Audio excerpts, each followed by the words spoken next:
ನಿರ್ದೇಶಕ ದುನಿಯಾ ಸೂರಿ ವಿರುದ್ಧ ಕಲಾವಿದರಿಗೆ ಅಪಮಾನಿಸಿದ ಆರೋಪವೊಂದು ಕೇಳಿಬಂದಿದೆ. ತಮ್ಮ ಸಿನಿಮಾ ಆಯಿತು ಅಂತಿದ್ದಂತಹ ದುನಿಯಾ ಸೂರಿ ವಿರುದ್ಧ ಬೇಸರದಿಂದಲೇ ದೂರ್ತಿರೋ ಆ ಕಲಾವಿದನ ಹೆಸರು ಅರವಿಂದ. ಇತ್ತೀಚೆಗೆ ನಡೆದ ಕೆಂಡಸಂಪಿಗೆ ಚಿತ್ರದ ಟ್ರೈಲರ್ ಬಿಡುಗಡೆ ಪತ್ರಿಕಾಗೋಷ್ಠಿಯಲ್ಲಿ ಸೂರಿ ಒಂದಷ್ಟು ಫೋಟೋಗಳನ್ನು ತೋರಿಸಿದರು. ತಮ್ಮ ಬಳಿ ಸಿನಿಮಾ ಅವಕಾಶ ಕೇಳಿಕೊಂಡು ಬರೋರು ಮನಸೋ ಇಚ್ಛೆ ಫೋಟೋಗಳನ್ನು ಕಳಿಸ್ತಾರೆ. ಅದರಿಂದ ಯಾರ ಪ್ರತಿಭೆನೂ ಅನಾವರಣ ಆಗೋದಿಲ್ಲ, ಬದಲಿಗೆ ನಮಗೆ ಅತಿ ದೊಡ್ಡ ಬಾಧೆ ಆಗುತ್ತೆ ಅಂತಲೇ ಹೇಳಿದರು. ಹಾಗೆ ತೋರಿಸಿರೋ ಫೋಟೋಗಳಲ್ಲಿ ಪುಟ್ಟ ಕಲಾವಿದ ಅರವಿಂದ ಅವರ ಫೋಟೋ ಕೂಡ ಇತ್ತು. ತೋರಿಸಿದ ಕೆಲವೇ ಗಂಟೆಗಳಲ್ಲಿ ಸೂರಿ ಚಿತ್ರತಂಡದವರ ಯಾರೋ ಅವರಿಗೆ ನಿಮ್ಮ ಫೋಟೋ ತೋರಿಸಲಾಗಿದೆ ಅಂತ ಹೇಳಿದ್ರಂತೆ. ಇದರಿಂದ ನೊಂದಿದ್ದು ಸೂರಿ ಮಾಡಿರೋ ಕೆಲಸ ತಪ್ಪು ಅಂತ ದೂರ್ತಿದ್ದಾರೆ.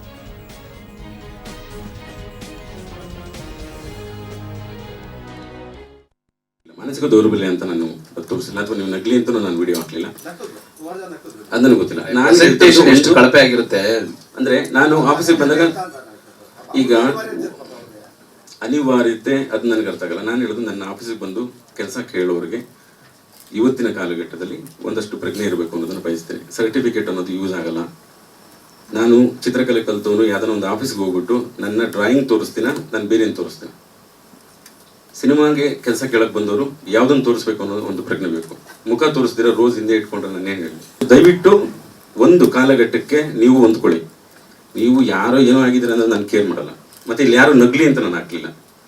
ನಾನು ಏನಕ್ಕೋಸ್ಕರ ಕರ್ನಾಟಕಕ್ಕೊಂದು 5 ನಿಮಿಷದ ಏನಾದರೂ ನಿಮ್ಮ ಪ್ರತಿಭೆನ ತೋರಿಸಿ ಅಂತ ಕೇಳ್ತಾ ಇದ್ದೀನಿ ಅಂದರೆ ಈ ವಿಷಯಕ್ಕೋಸ್ಕರ. ನನಗೆ ಐಡಿಯಾ ಏನಕ್ಕೆ ಬಂತು ಅಂದರೆ ಈ ವಿಷಯಕ್ಕೋಸ್ಕರ. ನಾವೆಷ್ಟು ಬಾಧೆ ಅವನು ನನ್ನ ಆಫೀಸ್ ಮುಂದೆ ಕೊಟ್ಟಿರೋ ತೊಂದರೆಗಳು ನಿಮ್ಗೆ ಹೇಳ್ಬಿಟ್ರೆ, ಪೊಲೀಸ್ ಸ್ಟೇಷನ್ ನಾನು ಒಂದು 20 ಸಲ ಅಲಿಬೇಕಂತ ಪರಿಸ್ಥಿತಿಗಳು ಬಂದಿದೆ. ಮಾಡ್ತಾರೆ, ರೈಲ್ವೆ ಟ್ರ್ಯಾಕ್ ಮೇಲೆ ಕೂತ್ಕೊಂಡು ಸೂಸೈಡ್ ಮಾಡ್ಕೊತೀನಿ ಅಂತ ಫೋನ್ ಮಾಡ್ತಾರೆ. ಓಕೆ, ಅದೆಲ್ಲ ಬಿಟ್ಟಾಕಿ ನಾನು ಕೇಳ್ತಾ ಇರೋದು, ಒಂದು ಯಾರಿಗಾದ್ರೂ ಪ್ರತಿಭೆ ಇದ್ರೆ ಇದೊಂದು. ಈ ಕುರಿತಾಗಿ ಮಾತನಾಡೋದಕ್ಕೆ ಸ್ವತಃ ನಿರ್ದೇಶಕರಂತ ಸೂರಿ ಅವರೇ ಸಂಪರ್ಕದಲ್ಲಿದ್ದಾರೆ. ಸೂರಿ ಅವರು ನಮಸ್ಕಾರ.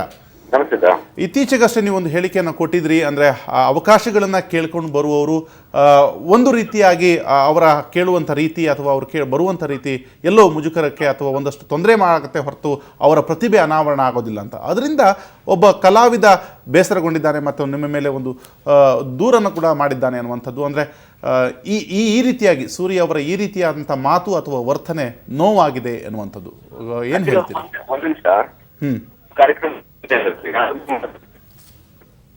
ಸೂರಿ ಅವರೇ, ನಿಮ್ಮ ಧ್ವನಿ ನಂಗೆ ಸ್ಪಷ್ಟವಾಗಿ ಕೇಳ್ತಾ ಇಲ್ಲ, ಇನ್ನೊಮ್ಮೆ ಮಾತಾಡ್ಬೋದಾ? ಎಸ್, ಸೂರಿ ಅವರನ್ನು ನಾನು ಮತ್ತೆ ಸಂಪರ್ಕ ಮಾಡೋಕ್ಕೆ ಪ್ರಯತ್ನ ಮಾಡ್ತೇನೆ.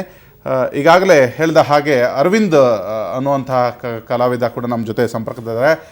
ಅರವಿಂದ್ ನಮಸ್ಕಾರ. ಅರವಿಂದ್, ಕೇಳಿಸ್ತಾ ಇದೆಯಾ ನಿಮ್ಮ ಧ್ವನಿ?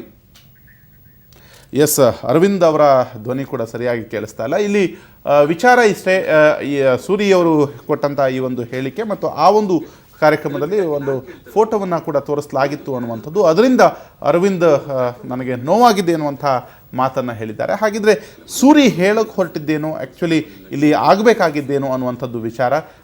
ದುನಿಯಾ ಸೂರಿ ಅವರ ಕೆಲವೊಂದು ಮಾತು ನಮಗೆ ಈ ಹೊಸ ಕಲಾವಿದರಿಗೆ ನೋವು ತಂದಿದೆಯಾ ಎನ್ನುವಂಥದ್ದು ಇಲ್ಲಿ ಪ್ರಶ್ನೆ. ಅನಿವಾರ್ಯತೆ ಅದು ನನಗೆ ಅರ್ಥ ಆಗಲ್ಲ. ನಾನು ಹೇಳೋದು, ನನ್ನ ಆಫೀಸಿಗೆ ಬಂದು ಕೆಲಸ ಕೇಳೋರಿಗೆ ಇವತ್ತಿನ ಕಾಲಘಟ್ಟದಲ್ಲಿ ಒಂದಷ್ಟು